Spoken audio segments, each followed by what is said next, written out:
학생 여러분 안녕하십니까? 송유복 교수입니다. 2022학년도 제1학기 강의 중에서 오늘이 제5강입니다. 오늘 강의는 제목이 존재론 플라톤에서 메타버스까지입니다. 아주 조금 이색적인 강좌 제목이 되겠죠. 특히 우리가 문학 작품의 읽기인데 무슨 존재론이 나오고 플라톤이 나오고 메타버스가 나오느냐 이렇게 생각할지 모르겠습니다만, 문학 강의이면서도 교양으로서의 인문학 전반의 기초 분야에 관한 공부다 이렇게 보면 되겠습니다. 오늘은 존재론인데 이 존재론을 철학의 한 분야라고만 볼 게 아니라 인문학 전반의 기초 개념이다 이렇게 여러분들 생각을 하고 제 강의를 들어주었으면 좋겠습니다. 존재와 비존재, 존재와 무, 이성과 없음, 실제와 현상, 진짜와 가짜, 이런 상대적인 개념들이 쭉 나열되는데요. 결국은 같은 말입니다. 있느냐 없느냐 하는 문제를 놓고 고민하는 것을 전통적으로 철학 분야의 존재론이라고 하는데, 이것을 영어로는 ontology라고 합니다. logy라고 하면 학문이라는 뜻이거든요. on 이것은 원래 영어가 아니고요, 그리스어로 영어의 being, B-E-I-N-G 존재에 해당하는 말입니다. 원래 그리스어에서 나온 말 ontology에 대한 공부라고 할 수 있겠고요. 이 존재의 개념은 철학사에서 처음으로 하나의 이슈로 등장하게 된 것은 파르메니데스로부터 시작됩니다. 지금부터 거의 안에 2600~700년 전의 사람인데요. 파르메니데스는 기록이 별로 안 남아 있습니다. 백발이 성성한 모습으로 아테네의 모습을 나타내었을 때 20살 정도의 소크라테스가 그 예의를 갖추면서 대화를 나누었다 하는 기록이 있다고 합니다. 아주 백발이 성성한 파르메니데스와 약간의 나이, 20살 약간의 나이 청년 소크라테스의 대화, 그런 게 있었다고 해요. 그러니까 소크라테스는 플라톤의 서성이니까 거의 부자 관계에 해당할 수 있는 그런 세대의 차이니까 어때요? 플라톤의 입장에서 보면 거의 안에 파르메니데스는 할아버지 뻘이나 정조부 할아버지 뻘에 해당된다. 약간 좀 세대가 다르다. 그러니까 공자와 맹자의 세대차 정도다. 공자의 제자가 맹자라고 하는 생각을 하는 학생들이 많이 있는데 그거 잘못된 생각입니다. 다 서로 다른 시대에 살았어요. 공자의 손자의 제자가 맹자입니다. 지금 대체로 이런 어떤 세대차를 보이고 있네요. 파르메니데스는 존재와 무, 이성과 없음, 실제와 현상, 이런 문제에 있어서 후자의 패러다임, 없다는 거, 현상이라는 거, 가상이라고 하는 거, 이것은 아예 몰라설 수도 있고 인정조차 안 했을 수도 있습니다. 오로지 존재의 개념만이 있었는데, 파르메니데스의 존재론에는 존재만 있었는데 플라톤에 와서는 존재와 무까지도 포괄하는 개념입니다. 그러면 플라톤은 존재와 무 중에서 어떤 것을 더 중시했느냐? 존재를 더 중시했습니다. 존재, 실제, 무슨 있다는 것, 이 진짜라는 것, 이것을 더 중시했고, 없음, 현상, 가상, 가짜, 이런 개념은 아주 중시가 아니라 경시를 했다, 홀대를 했다, 이렇게 생각하면 되겠습니다. 근데 20세기 철학은 앞쪽의 패러다임, 개념틀이 아니고 뒤쪽의 패러다임을 중시하는 존재론을 보입니다. 미리 내가 말을 여러분께 하지만요. 그러면 하나하나 지금 따져봅시다. 플라톤에게 있어서의 존재론은 또 가치론과 동떨어지는 개념이 아니라고 보았습니다. 그 존재 그 자체를 가치의 개념으로 보았다. 그래서 예를 든다 하면 어떤 철학자가 이렇게 비유컨대 예를 들었는데, 신에게 100점을 부여했으면 플라톤이 인간에게는 한 90점 정도, 신보다 조금 못하니까 호랑이에게는 50 정도, 50점, 달팽이에게는 20점, 이런 식으로 점수를 매겼던 것 같습니다. 그 존재감이랄까, 존재성이랄까, 이런 것에 대해서. 그러니까 존재에도 그 등급이 있고 가치가 따로 매겨져 있다. 이런 것을 생각했던 사람이 플라톤이다. 플라톤의 저서 하면 가장 유명한 저서가 있죠. 폴리테이아라고 하는 저서가 있는데 이것이 우리나라에서는 보통 국가론으로 번역되는데 정치학, 정체 뭐 이런 것이 더 본래의 제목과 좀 가깝지 않느냐 이런 생각이 됩니다. 그리고 심지어는 영어로는 리퍼블릭이라고 해서 공화국으로 보통 번역이 됩니다. 그 여러 가지로 이렇게 번역이 되는데 박종현 씨의 국역본이 가장 정평이 있습니다만 국가라고 되어 있습니다. 폴리테이아에 보면 거기에 보면 예술 문제에도 이렇게 언급을 하고 있는데 플라톤은 예술을 어떻게 봤습니까? 예술뿐만 아니라 문화까지 포함해서 시, 문화, 예술 이거 별로 가치 있는 것으로 보지 않았다. 시는 즐거움을 주기보다는 그 중요한 실제를 모방하기 때문에 인간을 타락시키기도 하고 부도덕하게 만든다고 이렇게 여겼습니다. 그래서 아까 국가라고 했는데 폴리테이아를 현실적인 국가는 지금 그리스 도시국가들이 많이 있었는데 현실적인 국가는 감정의 왕국이다 이렇게 생각을 했어요.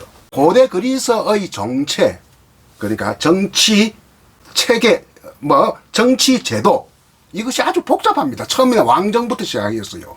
왕정 군주제라고 하죠. 그러다가 또 가도정 왕정에서 가도정 똑똑한 사람 몇 명 이렇게 왕은 없애고 똑똑한 사람 몇 명이 이렇게 지배하는 구조로 되어 있습니다. 이것이 가두정이라고 합니다. 가도가 아니고 뜻은 가도란 뜻도 해당이 되겠습니다만 가도정부 왕과 공화제의 아니 왕정과 공화정의 가도적인 정치 체제라는 점에서 가도가 되겠지만 정확한 의미는 과두 똑똑한 귀족들 몇 명이 모여서 이렇게 지배하는 구조. 그래서 가도정이 있었고 여러분 솔론의 개혁 알지 않습니까? 세계사한테 배우지 않았습니까? 옛 그리스, 고대 그리스에서 가장 뛰어난 정치가가 솔론이거든요. 솔론은 그 가도정의 아르콘입니다. 아르콘이라고 하는 것은 우리말로 굳이 번역하자면 집정관 정도 되겠습니다. 가두 체제에서 그 뽑혀 있는 요즘 말하면 국회의원 여러 사람 뽑아가지고 그 중에 대표자 한 사람에게 권력을 안에 주어지는데 이것을 아르콘이라고 아르콘이 되어서 집정관이 되어서 많은 개혁 정치를 펼쳐가지고 성공을 했죠. 그러다가 이 또 뒤에는 어떻게 되느냐 하면 참주정이 생깁니다. 이 참주라고 하는 말은 한자 말인데 그리스 말로 하면 티라노스입니다. 이 참주정이 오늘날 하면 대통령이에요. 이 참주가 이 대통령이 자꾸 막강해지니까 권력이 독재로 이렇게 이울이 져갑니다. 그래서 영어로는 뒤에 독재자의 뜻으로 이렇게 바뀝니다. 그리고 또 공화정도 있고 하여튼 복잡한 게 그리스의 정체입니다. 정치 체제, 정치 제도, 지배 구조 이렇게 이야기할 수 있겠죠. 그래서 지금 현실적인 어떤 국가는 예술과 관련시켜 볼 때 이거는 감정의 왕국이다. 그 앞으로는 어떤 게 되어야 되느냐? 이성의 공화국이 되어야 한다. 이렇게 생각하면서 이성의 공화국은 플라톤의 유명한 이상국가론이에요. 현실적으로는 아직 이루어지지 않은 그 체계가 정체가 바로 이성의 공화국인데요. 이성의 공화국은 뭐냐 하면 자기의 스승 소크라테스나 자신처럼 이성적인 철학자들이 나라를 다스리는 거. 철학자들이 다스리니까 이게 또 하나의 또 정체가 생기지 않았습니까? 이 정체가 바로 철인 체제. 이렇게 이야기를 할 수 있겠죠. 철인 체제, 철인 정체. 이렇게 이야기할 수 있는데 실제 현실적으로는 이루어지지 않았다.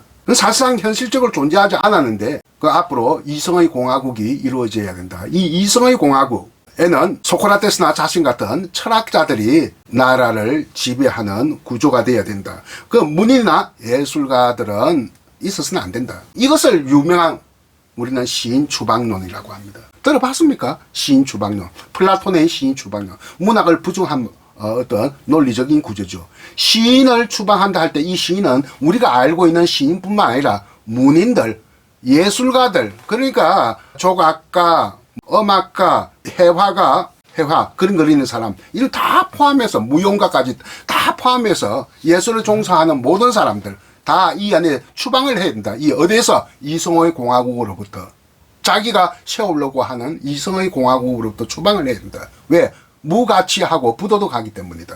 사람들을 갖다가 절대 가치롭게 도덕적으로 이렇게 군림하지 못하는 존재들이다. 그 문학이든 예술이든 대상의 실제를 반응하는 게 아니라 그 현상을 복사할 뿐이다. 실제가 말한 아까 존재요. 현상은 허상이죠.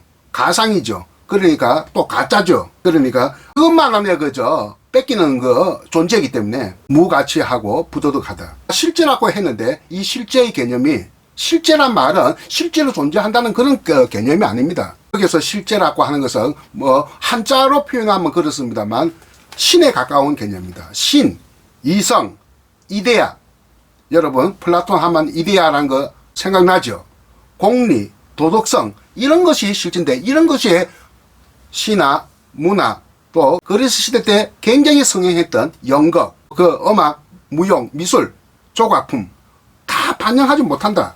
모방만 할 뿐이지. 그래서 사물의 본질, 인간의 본성, 가상 이런 것은 실제의 개념, 이데아의 개념의 수준에까지 도달하지 못한다고 보았던 겁니다. 예술을 한마디로 모방뿐만 아니라 모방의 모방이다. 이중 모방이다. 이렇게 본 거예요. 침대를 만든 사람 누구냐? 바로 신입니다. 침대라고 하는 것을 처음 안에 고안한 모든 산물은 신이 창조적으로 고안한 것이라고 보았던 거예요. 그 시대에.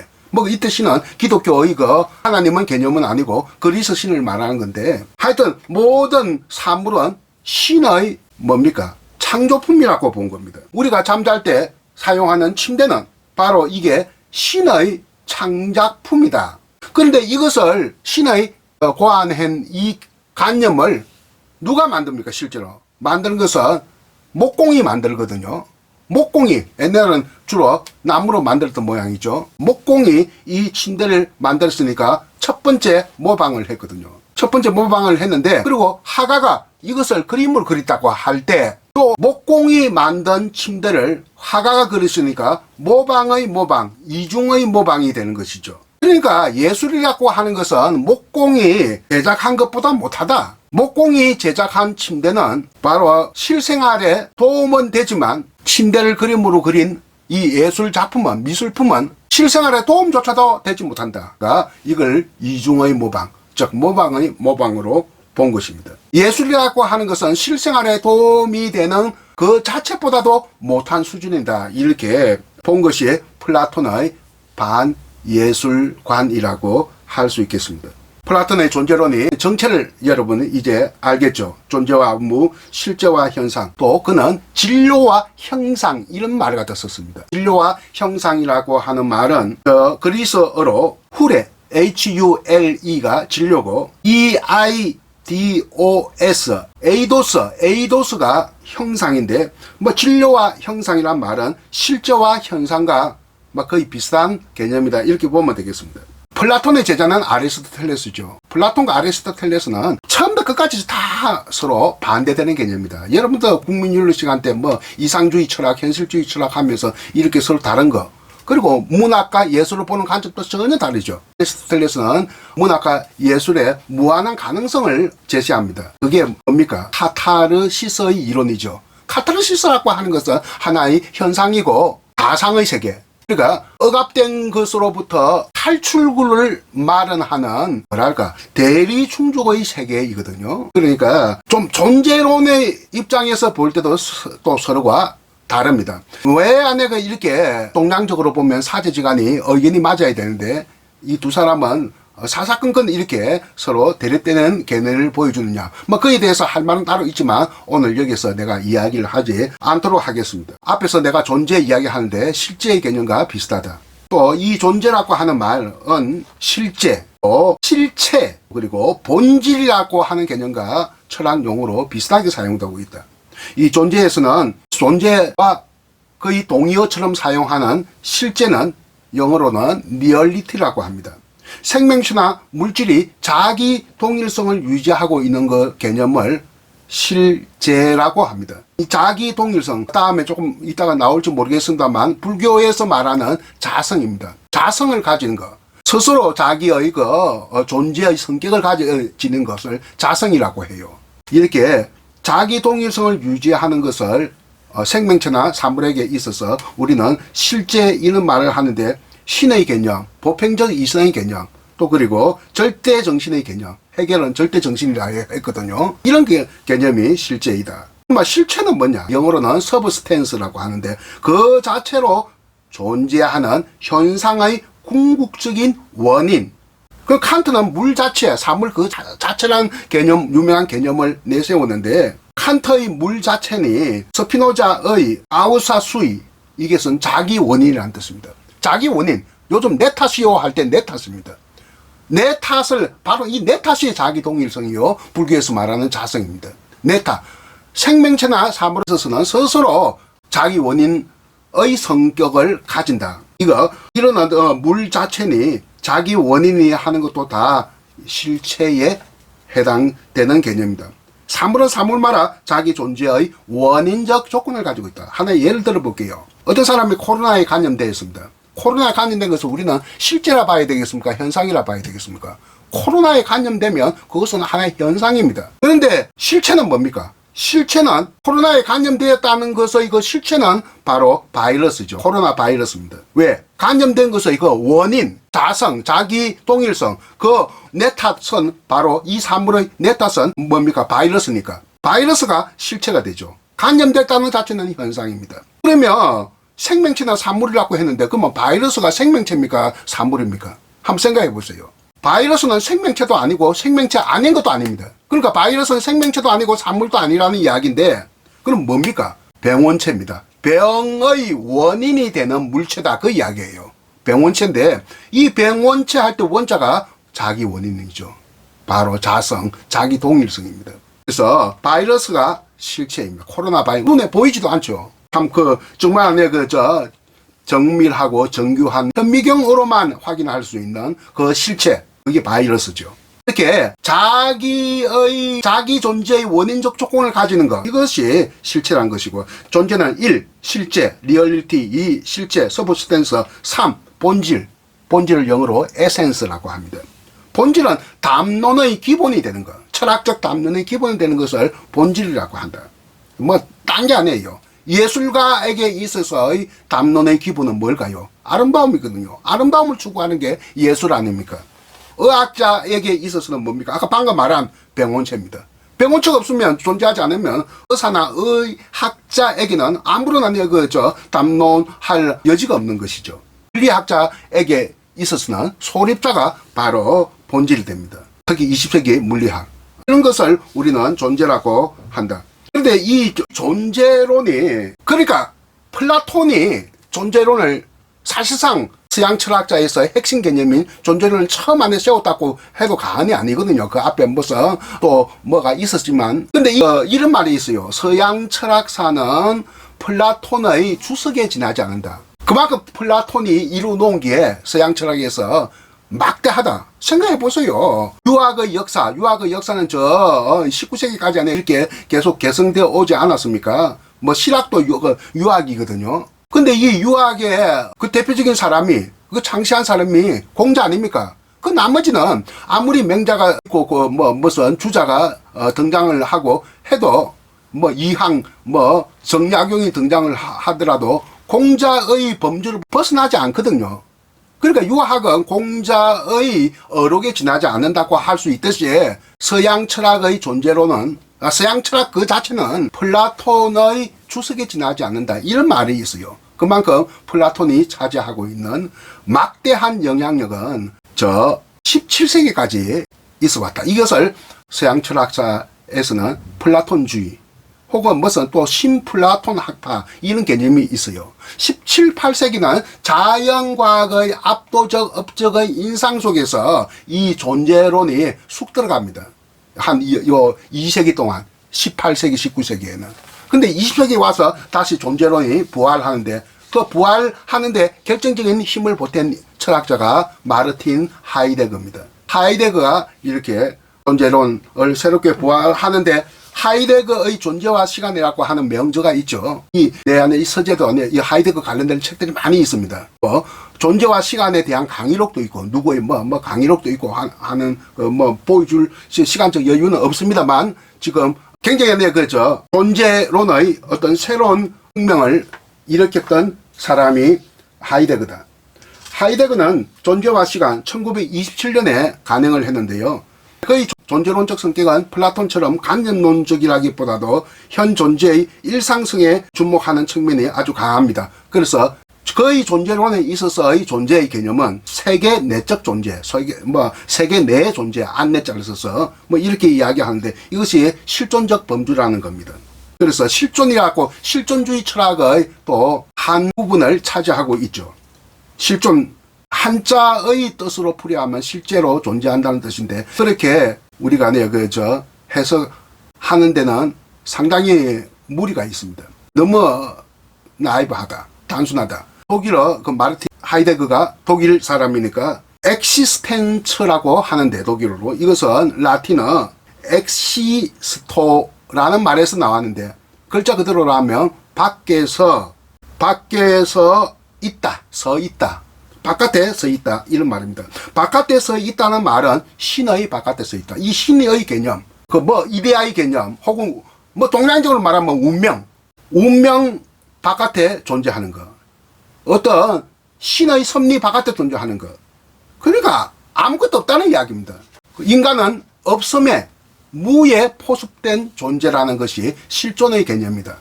인간은 없음의 포섭된 존재다. 그래서 하이데거의 이 실존주의적 존재론도 무를 통해 존재를 경험한다 하는 이런 기본적인 입장을 내놓고 있습니다. 무는 드러나기도 하고 감추기도 하는 점에서 존재의 너울이다. 누군가 존재의 너울이라고 했는데, 너울을 뒤집어 쓰다. 참 그 역시에 나치의, 히틀러의 협력함으로써 존재의 너울을 뒤집어 썼고, 뒤에는 반성을 하고 한 마리의 변명을 하지 않았던 사람입니다. 이 존재, 실제, 실체, 본질, 이런 개념들과 이런 패러다임과 반대편에 놓이는 게 무와 현상이다. 이렇게 이야기할 수 있겠습니다. 플라톤이 존재에 방점을 두었다면 하이데거는 무에 방점을 두었다. 대신에 하이데거는 언어를 굉장히 중시했습니다. 인간이 사용하는 언어야말로 인간을 인간답게 하는 실존의 수단으로 생각을 했고, 언어를 존재의 집이라고 했는데, 어디서 들어본 적이 있습니까? 그래서 이 언어가 그냥 의사소통을 위한 언어가 아니고 그 사람의 존재를 드러내는 실존의 언어다 하는 점에서 20세기 철학에서 언어의 중요성을 아주 강조합니다. 나이 같은 동갑의 나이에 20세기 철학의 슈퍼스타라고 하는 비트겐슈타인도 언어를 아주 강조하죠. 이 동갑 나이의 이 두 사람이 철학의 언어의 중요성을 강조함으로써 20세기의 철학은 언어 철학의 경향을 띠게 됩니다. 그런데 이 서양의 존재론이 이 존재와 무에서 존재에 큰 방점을 찍고 크게 중시를 한 것은 플라톤으로부터 시작된다고 하지 않았습니까? 그런데 이 동양 사상을 보면 정또 반대입니다. 존재보다는 무에 아주 큰 포인트를 두게 됩니다. 무의 개념에 독특한 지위를 부여하고 무를 추구하고 무를 향유하려고 했던 게 어김없는 사실입니다. 무는 존재의 절대 모순을 의미하는데요. 동양 사상의 맥락에서 볼 때 무의 철학은 인도의 순야라고 하는 고대 인도 사상의 순야, 이것이 한자로 표현하면 텅 비다 하는 뜻의 공입니다. 허공할 때 공입니다. 불교에서도 공 개념이 많지 않습니까? 이것도 결국 고대 인도 사상 순야에서 온 것이다. 그리고 또 중국의 주역할 때 역자, 인도의 순야와 중국의 역이 거의 안에 3000년까지 이렇게 역사적으로 거슬러 올라가는데, 여기부터 바로 동양 사상의 그 무의 철학이 시작된다고 할 수 있겠고요. 이 세계상 자체가 혼돈의 세계상임을 이렇게 말하고 있습니다. 중국의 유명한 주석 학자가 있었어요. 왕필이라고. 지금부터 거의 2000년 전의 사람인데, 삼국지에 나오는 한국 시대의 사람입니다. 고향이 이 나라에서 좀 한반도에서 가까운 툭 튀어나온데 산동성이니까 뭐 거기가 북쪽이니까 위나라죠. 조조의 아들 조비가 건설한 위나라 사람입니다. 이 왕필이 무슨 주를 내고 그리고 주역에 관한 자기 개인의 주석이 굉장히 유명합니다.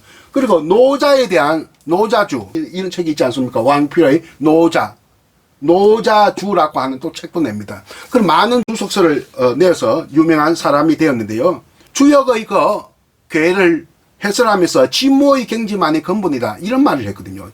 지극한 없음의 상태에 도달하는 그 경지만이 세계의 근본이다 이런 말을 했는데, 이런 것은 뭐 불교에서는 나옵니다. 진공묘유, 참다운 텅 빈 허공이 미묘한 있습니다.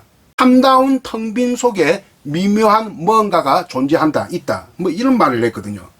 그러니까 그만큼 동양 사상은 이 없음, 존재와 무라고 하는 두 개념 중에서 이렇게 무를 중시하고 무에 특별한 의미를 부여하고 지위를 부여하고 즐기고 향유하고 뭐 하는 그러한 또 막강한 힘을 부여한다. 무에 막강한 힘을 부여한 것으로 불교 사상이 그렇지 않습니까? 무자 한번 보세요. 무상, 무상, 이 세상이 무상하다, 상상됨이 없다. 그러니까 모든 게 다 변한다는 이야기죠. 자아를 없애야만이 이게 한 단계 올라가는 것이죠. 이 무상, 자아를 없앤다, 욕망을 없앤다, 그런 뜻이겠죠. 무심, 마찬가지입니다. 무색의 경지, 무등, 평등을 넘어서는 것. 평등이 없다 하니까 절대 평등이라는 뜻이죠. 무의식, 또 무위법, 뭐 이런 것들이 아니라 다 불교에서 무에 막강한 힘을 부여한 흔적의 용어라고 할 수 있겠습니다. 그 동양 사상에 얽힌 존재론의 키워드는 무, 허, 공, 무거, 태거, 도 이런 것이거든요.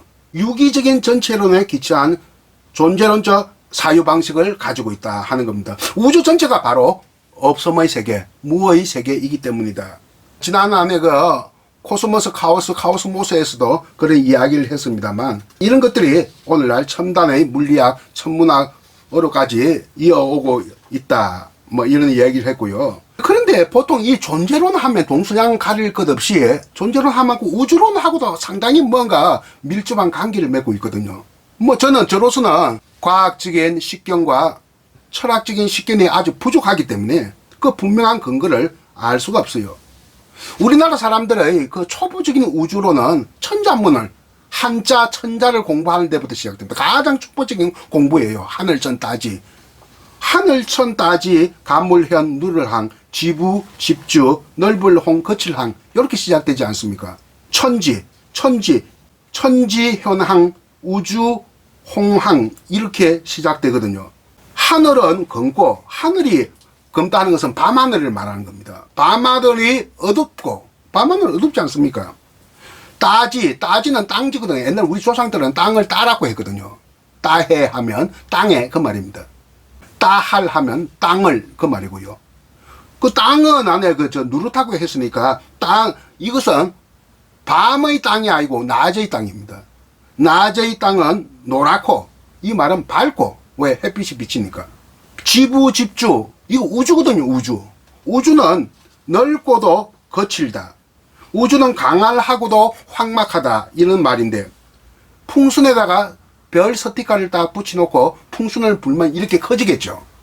그런데 별 스티커의 크기는 똑같습니다. 불기 전하고 분 다음에 똑같습니다. 그러나 별과 별 사이의 이게 뭡니까? 거리는 넓어지죠. 이 최근에 우주 가속 평창 이론과 똑같습니다. 우주 가속 평창 이론으로 입증한 게 우주는 넓다, 넓을 홍자고, 그리고 황자는 대동결 이론이라고 있어요. 이게 다 첨단 과학 이론입니다. 대동결, 모든 것이 꽁꽁 얼어붙었다. 대동결 이론에서 우주는 황량한 공간이 되어버린다. 황막하다, 거칠 황자. 그래서 우주는 거칠 황자, 홍황, 넓고도 거칠다. 우주의 수축 평창 이론, 뭐 이런 것과 일치하는 이야기입니다. 그러니까 옛날 우리가 가지고 있었던 초보적인 우주론에 대한 존재론적인 어떤 관념이 21세기 이 과학 이론으로 이렇게 입증된다. 뭐 이렇게 얘기를 할 수가 있겠네요. 재작년에 그 3명의 물리학자가 노벨 물리학상을 받았습니다. 남자 2명, 여자 1명. 왜 그러냐 하면 블랙홀 존재가 휘어졌다, 구부러졌다 하는 것을 입증하는 연구에 대한 성과를 인정을 했기 때문이죠. 그래서 우주의 모습을 이렇게 반지고리 모양으로 휘어진 빛으로 이루어졌다 하는 것을 증명한, 우주는 이렇게 구부러진 것, 왜곡된 것처럼 보이는 거대한 시공간, 스페이스 타임, 시공간의 질량체로 이루어졌다 하는 것을 입증을 했단 말입니다. 이것은 노자의 도덕경에 3글자로 나와 있는 말입니다. 곡적전, 곡자가 구불곡자, 왜곡한다 할 때 왜곡할 곡자, 적하면 뭐 이퀄, 또 뭐 A면 B 이런 뜻이거든요. 전자는 온전전자. 그러니까 우리는 옛날부터 고대 그리스 시대 때부터 지구가 구형이라고 봤어요. 그러나 그것이 완전하게 입증된 것은 한참 이후에 콜럼버스가 신대륙을 발견하면서 정말 맞네 이렇게 된 거예요. 고대 그리스부터 이 구형으로 봤는데, 이 구형이 그 축구공처럼 생긴 그것이 가장 완벽함의 상징으로 생각을 했거든요, 인간들은.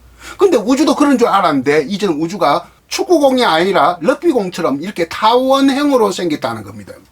온전하지 않다는 것이죠. 구부러지면서 온전하다. 이것이 노자 도덕경 22장에 나오는 곡적전입니다.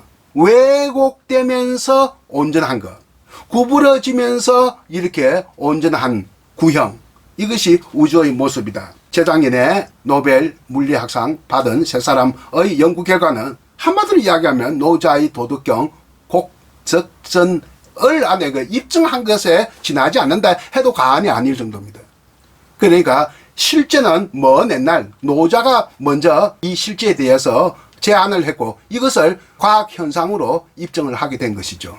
우리나라 철학사에는 그러면 이 존재론이 없었느냐? 우리도 있었습니다. 성리학 영향을 받았으니까. 이 성리학이 바로 조선 왕조의 국가적 이데올로기가 되지 않았습니까? 바로 이와 기. 여러분들 많이 들어봤을 거예요. 이와 기를 이해관해서 가장 존재론의 논의의 꽃을 피웠던 시기가 16세기입니다. 그때 등장한 사람이 서경덕, 이언적, 이황, 조식, 이이 이런 사람들이거든요. 이런 이 대표적인 5사람.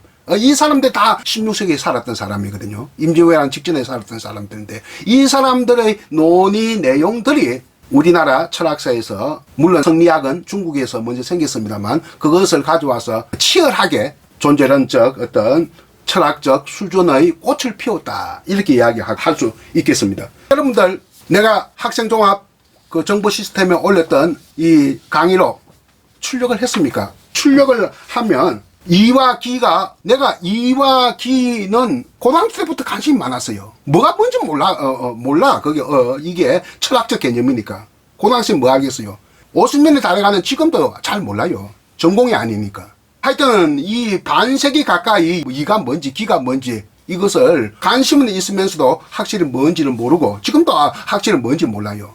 그래서 답답해서 내가 이 개념 틀을 만들어봤다. 패러다임을 만들어봤다. 패러다임이 여러분들 안에 학생종합 시스템에 올려지는 강의록에 있습니다. 이기, 이성 기질, 사단 칠정, 실제 현상, 실체 가상, 본체 응용 프로그램, 하드 파워, 소프트 파워, 다스림기, 선험적, 경험적, 물질 에너지, 이렇게 내가 이렇게 고심하면서 만들었습니다. 가장 초보적인 것은 이와 기는 이성과 기질로 보면 됩니다. 틀린 것은 아니지만 말맛이 굉장히 심심해요. 이게 완전하게 들어맞는 말이 아닙니까? 그렇습니다. 그러면서도 그 밑에 보면 사단 칠정이라는 말이 나오지 않았습니까? 여러분들 사단 칠정 많이 들어봤을 거예요. 인의 예지를 신뢰하는 4가지의 단초가 되는 어떤 단서가 되는 마음. 이는 안에 척은지심이고 불쌍하게 여기는 마음이고, 의는 수호지심, 부끄러워하는 마음. 윤동주 씨가 대부분 부끄러워하는 마음으로 가득 차 있습니다. 그리고 얘는 사양이심. 이 사양을 해야 예의가 반듯하죠. 또 그리고 지혜로운 것은 시비지심, 옳고 그름을 가리는 것. 요즘 말로 하면 비평등신입니다. 저 그런 거 있고, 또 칠정은 가장 인간의 기본적인 감정의 상태거든요. 희노 애락 애오요. 희, 여러분들 기쁠 희자, 송기복 할 때 희자. 희, 노, 분노하는 거, 화내는 거. 세 번째 애, 슬퍼하는 거, 슬플 애자. 네 번째 락은 희하고 좀 비슷하네요. 즐거울 락자. 애오요, 또 한글로 똑같이 반복이 되네요. 이 애는 사랑할 애자. 그 오욕, 오는 정오할 오자. 그러니까 미워할 오자. 사랑하고 미워하고 욕은, 마지막 욕은 뭡니까? 욕심내는 거. 이런 것들이 인간의 그 인지상정이다. 인간의 기본적인 보편적 감정 상태다. 이런 걸 가지고 안에 막 성리학에서는 서로 논쟁을 벌이는 겁니다. 사단은 이고, 칠정은 기다. 이것은 율곡 이 선생이 이야기를 했습니다. 앞에 것은 도심이고 뒤에 것은 인심이다. 도의 마음과 사람의 마음이다. 뭐 이런 이야기를 했는데요. 사단과 칠정, 그리고 실제와 현상은 아까 우리 이야기했던 서양 철학사에서 말하는 그대로입니다. 실체와 가상도 마찬가지고요. 또 이 실체, 본체 응용 프로그램, 이것은 컴퓨터 시스템으로 내가 비유한 겁니다. 우리가 컴퓨터에 본체가 있으면 또 응용 프로그램이 있지 않습니까? 이것을 뭐라고 합니까? 하드웨어, 소프트웨어라고 하지 않습니까? 이것도 다른 말로 하면 하드 파워, 소프트 파워라고 이렇게 말을 해도 되는 겁니다. 그런데 이게 이와 기를 우리 순수한 토박이 말로 설 수 없을까? 내가 고심을 하면서 다스림과 끼라고 했어요. 이거 순수한 우리말이거든요.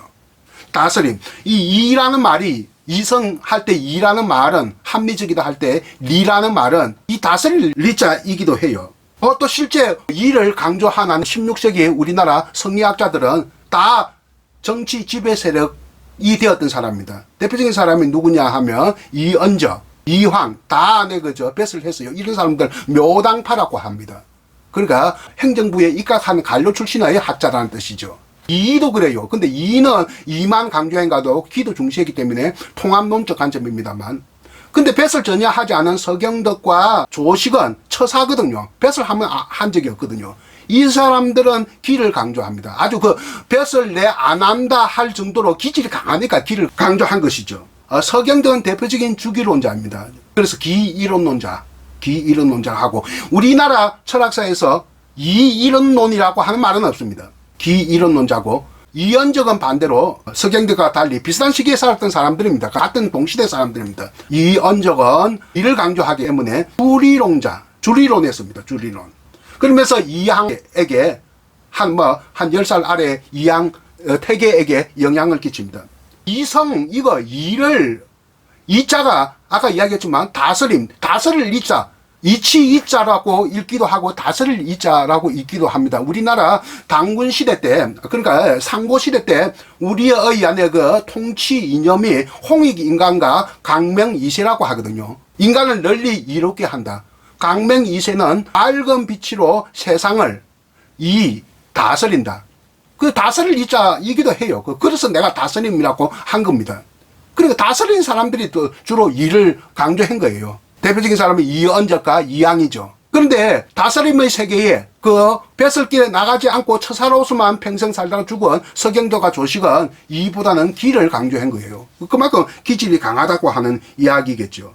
이언적은 이가 아니면 어떻게 성리학의 불교에 맞서고 노장사상에 맞서겠느냐. 그래서 불교 노장사상으로 대표되는 비성리학적 사유를 극복하기 위해서 이를 강조해야 된다. 그래서 주리론자가 된 거예요. 이것이 이항에게, 태계에게 바로 영향을 끼치게 되고요. 이런 이와 기의 관계를 주객관계, 주체와 객체, 체용관계, 체는 몸이고 용은 얼굴이거든요. 그러니까 몸과 얼굴로 보는 게 아니라 체용관계, 체는 본체, 컴퓨터로 말하면 본체, 용은 응용 프로그램, 이런 뜻입니다. 또 여기에서만 머물지 않고 선악의 개념까지 나아갑니다. 이는 선이고 기는 악이다. 그런데 이렇게 서로가 학설이 나눠주니까 그 다음 세대 율곡 이 선생은 이 두 가지를 통합합니다. 중도적인 입장에서 통합론을 내세우는데 이것이 이기묘합론이다. 이와 기는 미묘하게 서로 합한다. 이런 말을 내므로서 16세기 성리학적 존재론이 어느 정도 이렇게 1달러 된 것이고 17세기 18세기 넘어가면 갈수록 기가 더 강해집니다.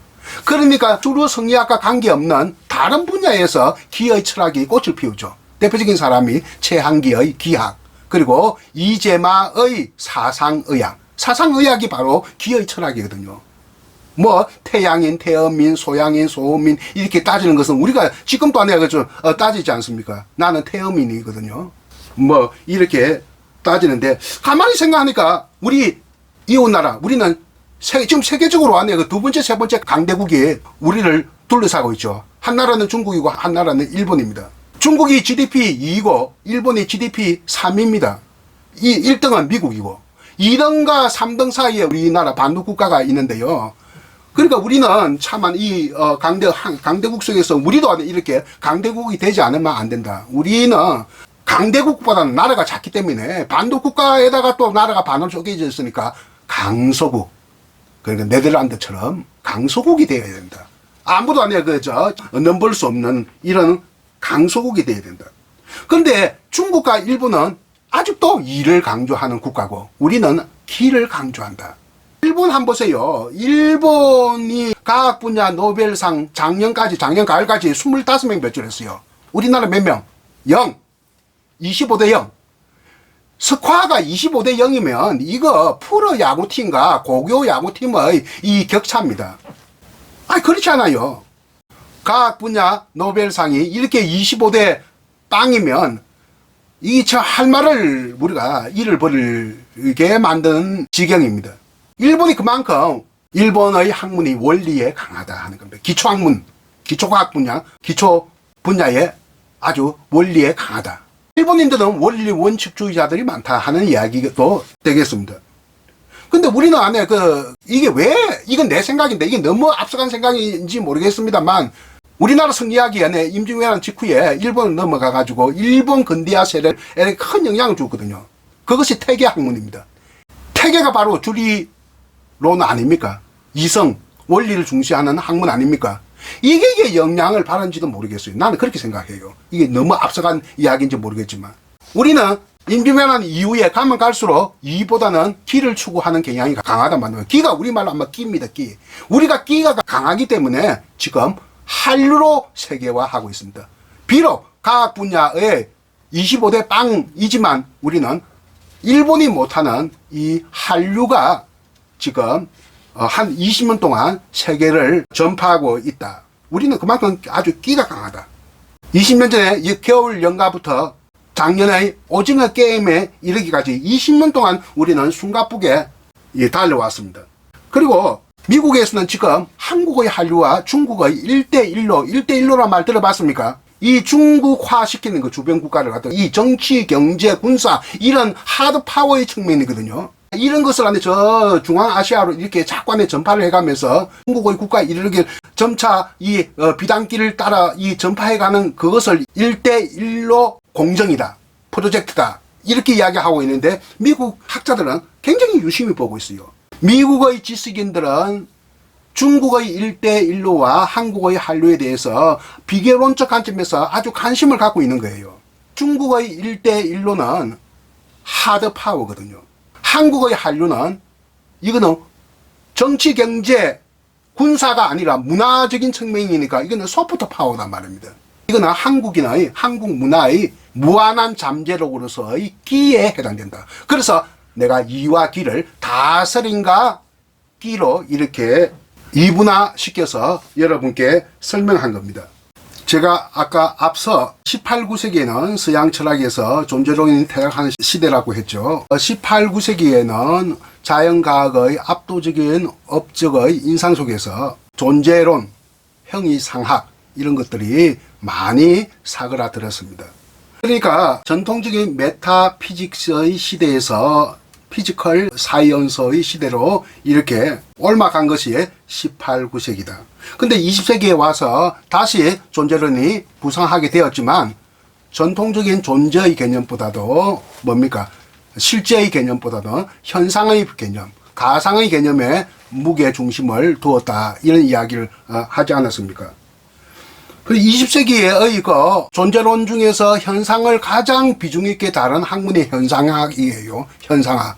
후설이 대표적인 철학자입니다. 현상이란 말이 글자 그대로 뭡니까? 인식 주체에게 있어서 나타날 현, 그 무엇이 대상이거든요. 대상할 때 상자. 그래서 현상이라고 하는 겁니다. 현상이라는 것은 인식 주체에게, 나에게 나타난 그 무엇이다. 그 대상이다. 그 무언가의 대상이, 그게 바로 현상입니다. 현대 철학의 존재론적 차원에서 현상을 안에 중시한 또 사조들이 있습니다. 현상학 말고. 그게 대표적인 것이 논리 실정주의. 그냥 실정주의라고 합시다. 실정주의, 실용주의, 실존주의, 실자 돌림으로 이렇게 한자로 하면 실로 되지 않았습니까? 실이니까 실제를 중시한다. 이렇게 생각을 하기 쉬운데 그것이 아니라 현상을 중시하는 사조다. 이렇게 봐야 됩니다. 무슨 말 알아듣겠죠? 그러니까 한자가 같다고 해서 실제를 중시하는 게 아니라 오히려 현상을 중시하는 것이 실정주의, 논리 실정주의, 실용주의, 실존주의이다. 실존주의 철학자 하면 아까 마르틴 하이데거도 이야기를 했습니다만 사르트르 유명하잖아요. 이건 문학에도 영향을 많이 끼치죠. 까미의 이방인 패스트. 사르트르가 이런 말을 했습니다. 실존은 본질에 선행한다. 참 한동안 나게 이 무슨 말인지 몰랐어요. 너무나 유명한 말이지만 현상이 존재, 본질보다 앞선다 그 말입니다. 그렇게 생각을 해야 됩니다. 실존이 본질에 선행한다는 말은 요즘 TV에 보면 젊은 남녀들 중에 노랑머리로 염색하고 출연하는 경우가 많이 있습니다. 우리같이 나이 많은 사람들은 혀를 차기도 하죠. 그런데 본질은 노랑머리가 아니죠. 염색한 거니까 까망머리입니다. 그런데 현상적으로 눈앞에 보이는 게 노랑머리가 멋있으니까 어쩔 수 없이 그런가 보다, 멋을 내고 싶은가 보다 하는 거예요. 꽃보다 남자, 그런 말 들어봤죠? 원래는 일본 속담입니다. 하나놀이 당고. 당고가 뭐냐 하면 떡꼬치거든요. 벚꽃 구경 가는 것보다 집에 앉아가지고 떡꼬치를 먹는 게 더 실속이 있다. 그것이 우리나라에 와가지고 드라마로 꽃보다 남자가 되었거든요. 꽃놀이 가는 것보다 남자가 만나서 데이트하는 게 실속이 있다. 그 이야기입니다.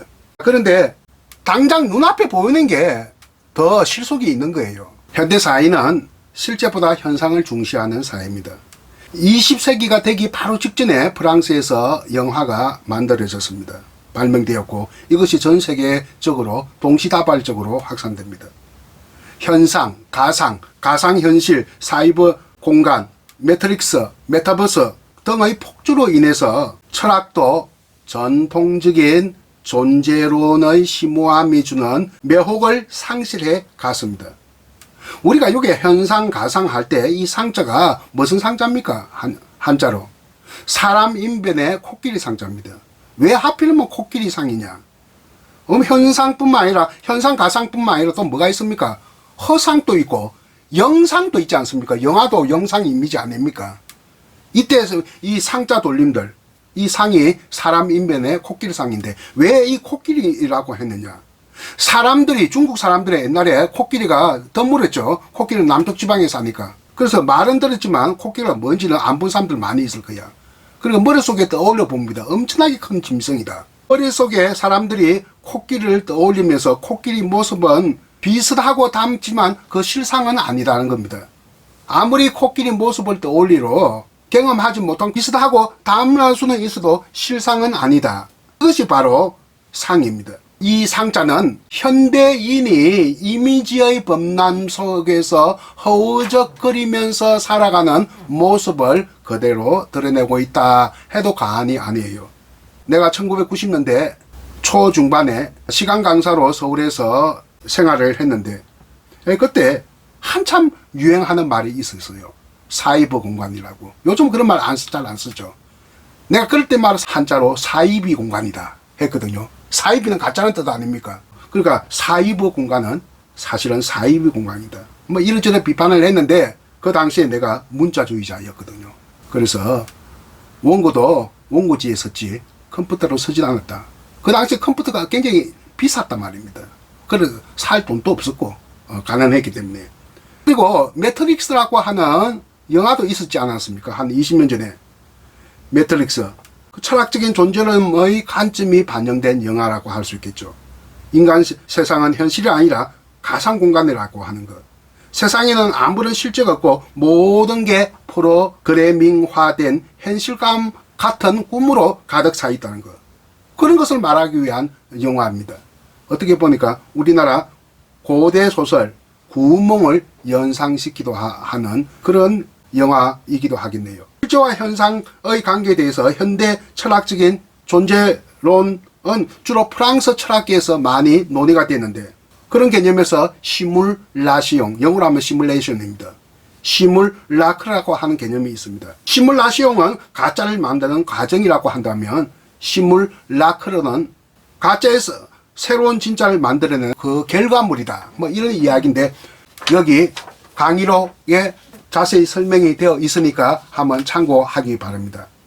지금 하여튼 21세기에도 더욱더 가상, 현상, 가상현실 뭐 이런 것들이 더 힘을 발휘하고 있는 시대입니다. 그러니까 가짜가 진짜보다 더 위력이 있는 시대에 우리는 살아가고 있다.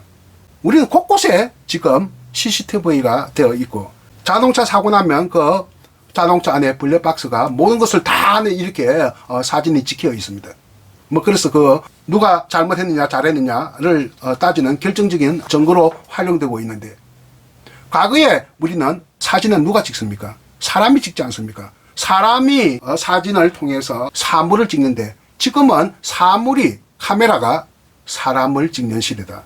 곳곳에서 이렇게 24시간 이렇게 늘 찍어대고 있다. 찍어댄 것을 한번 분석해보면 전부 다 불필요한 거고, 필요한 것은 한순간에 지나지 않죠. 수사에 뭐 범죄자를 가릴 때. 그러니까 그 서너 개 같은 것이 대부분이다. 참 10만 개 중에서 99,999개가 이게 서너 개 같은 거고, 마지막 하나가 그걸 진실을 가리키는 데 사용할 뿐이다. 그러면서도 이렇게 하여튼 사물이 사람을 찍는 시대다. 과거에는 사람이 사물을 찍는 시대인데, 예술 작품도 그래요. NFT라는 말 들어봤습니까? 대체 불가 토큰이라고. 그래서 그 가짜 복제품을 만들었는데, 이 복제품은 세상 하나밖에 없어. 절대 이게 보통 이미지처럼 무한 안에 복제되는 게 아니에요. 그래서 어떤 경우에는 심지어는 만들어 놓고 유튜브에서 이 진짜 실물 원본은 불태워 버립니다. 그러니까 더 가치가 올라가죠. 작년에 뉴욕 크리스티 경매장에서 원본 실물보다 4배가 더 비싼 180억에 팔린 미술품이 있었어요. 그러니까 가짜가 진짜보다 이렇게 4배나 더 비싼, 더 값어치를 매기는 그런 새로운 복제 예술품이 탄생한 겁니다. 엊그제 뉴스를 보니까 우리나라 김환기라고 하는 유명한 화가 있지 않습니까? 그분이 대표작이 우주거든요. 우주. 뭐 전 같은 것을 다 이렇게 추상화식으로 두 쪽짜리를 그려놓는데, 이것도 NFT로 그 나름대로 어떤 독자적인 기술이 있어야 만듭니다. 만들어서 내놓았는데, 경매 출발가가 2억이라고 했는데, 이게 어떻게 해야 그 결말을 날지 나도 궁금합니다. 이렇게 실제와 가상이 전도 현상을 일으키는 예술 사회에서, 그러니까 예술 시장에서 이렇게 실제와 가상이 서로 뒤섞이고 전도하고 역전하는 현상이 앞으로 가속화될 것이다. 이런 것을 본다면 현대 사회가 실제보다는 현상, 가상, 가짜가 판치는 세상이 된다. 옛날 우리 세대가 잘 하는 표현으로 한다면 사쿠라가 판치는 세상이 된다. 사쿠라는 벚꽃도 되지만 말고기도 되거든요. 옛날에 일본에서 소고기, 말고기, 소는 얼마나 귀합니까? 농사를 지어야 되니까. 소고기, 말고기가 맛이 비슷해요. 이것을 섞어서 팔았어요. 그러니까 가짜와 진짜를 섞어서 팔면서 분별하지 못하는 가짜, 이것을 사쿠라라고 해요. 말고기란 뜻이죠. 이런 안에 세상이 왔다 하는 겁니다. 내가 2006년에 지금부터 몇 년 전입니까? 그러니까 16년 전에 일본에 가서 한 해 동안 체류를 했는데, 일본 사람들은 참 원리 원칙이 철저합니다. 현상과 가상이 이런 것은 아주 경계하죠. 실제를 중시합니다. 카드를 쓰려 하니까 카드가 사용 안 한대요. 현금을 달라. 현금이 바로 실제입니다. 카드는 현상이죠. 그 일본 사람들은 그 당시에 반반이었어요. 우리나라는 거의 100% 카드 사용이 되었는데 일본에는 그래서 항상 음식점이나 술집에 들어갈 때는 물어보고 들어가야 됩니다. 돈 없이 들어갔다가 큰일 나죠. 그래서 가노 데스까? 카드 결제 가능합니까? 이 말을 묻고 된다 하면 들어가서 카드 사용하고 이렇게 한 적이 있었는데요. 그런데 한 세대가 30년 아닙니까? 한 세대만 하더라도 일본의 1인당 GDP가 우리나라 3배였습니다. 1990년대 초반만 하더라도. 그러니까 우리나라와 일본은 그 경제적인 격차가 아득했던 시대가 30년 전입니다. 모든 것은 일본 따라가기, 일본 뺏기기, 일본 모방하기 중심이었습니다. 80년대가 일본 고도 성장의 절정기였어요. 1988년 세계 100대 기업 중에서 일본 기업이 53개였어요. 1989년에는 일본 1인당 GDP가 미국 1인당 GDP의 79%까지 따라갔습니다. 그리고 나서 90년대에 갑자기 곤두박질 치는데 90년대에 와서 갑자기 이렇게 거품이 생기고 많은 일본 대기업뿐만 아니라 중소기업도 마찬가지겠죠. 주식과 부동산을 사서 폭락을 맞이하니까 부채 상한에 급급하고, 그러니까 일본 전통의 장인 정신을 모노즈쿠리라고 하는데, 이 모노즈쿠리가 상실되어 가면서 일본의 경제가 자꾸 하락세로 면치 못하게 되고, 이것을 아직까지도 지속되고 있습니다. 잃어버린 30년이라고 하죠. 최근에 아베노믹스 때문에 조그만의 회복된 감이 있습니다. 2015년 LG 연구소가 1인당 GDP가 5년 후에 2020년에 역전할 것이라고 아주 기분 좋은 전망을 내는데 실제 그렇지 않았죠. 그 사이에 뭐가 있었습니까? 정치적인 돌발 변수가 있었죠. 국정농단, 촛불시위, 이런 정치적인 혼란을 겪으면서 우리가 아직까지도 따라 붙이지 못하는데, 아마 내 생각에는 2025년 한 3년 후에는 능가할 거라고 보는데, 지금 GDP가 항상 똑같아요. 1등, 2등, 3등, 4등은 미국, 중국, 일본, 독일. 인구가 중국 못지않게 많은, 똑같이 14억대입니다. 인도가 인구가 많기 때문에 세계 GDP 6위입니다. 그러니까 인구가 많은 나라들, 대국들이 GDP가 높아요. 근데 1인당 GDP는 소국들이 이렇게 1등이 어딘지 압니까? 룩셈부르크. 인구 63만. 김해 인구하고 거의 비슷합니다. 6위 아이슬란드. 인구 34만. 진주 시민 수하고 비슷합니다. 그리고 싱가폴, 카타르가 다 들어가니까 그 도시국가 아닙니까? 이 1인당 GDP 10등까지의 큰 나라는 미국밖에 없어요. 미국이 5등이에요. 다 작은 나라고. 일본이 24위, 한국이 27위입니다. 일본이 1인당 GDP 4만 달러, 우리나라는 3만 5천 달러. 지금 3칸 차인데 한 3년 만에 분명히 따라 넘습니다. 착시효과이기는 하지만 이게 상징적 의미는 크다. 식민 지배를 받았던 나라가 식민 종주국을 능가하는 것은, 이것은 굉장히 상징적 의미가 크다.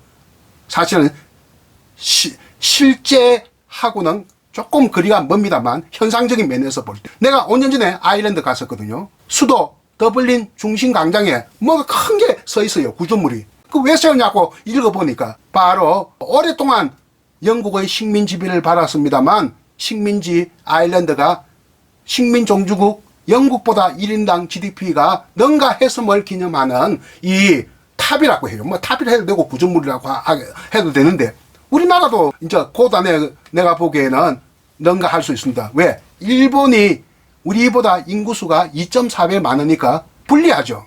우리는 유리합니다. 이런 걸 보면 일본은 우리나라에 비해서 좀 변화를 두려워하고 있다. 우리는 변화에 강점을 보이고 있다. 이것이 우리의 미래상이 아니겠느냐. 작년에 2021년에 공무원 사이에 팩스 퇴출 운동을 벌였습니다만 실패했어요. 일본에서는.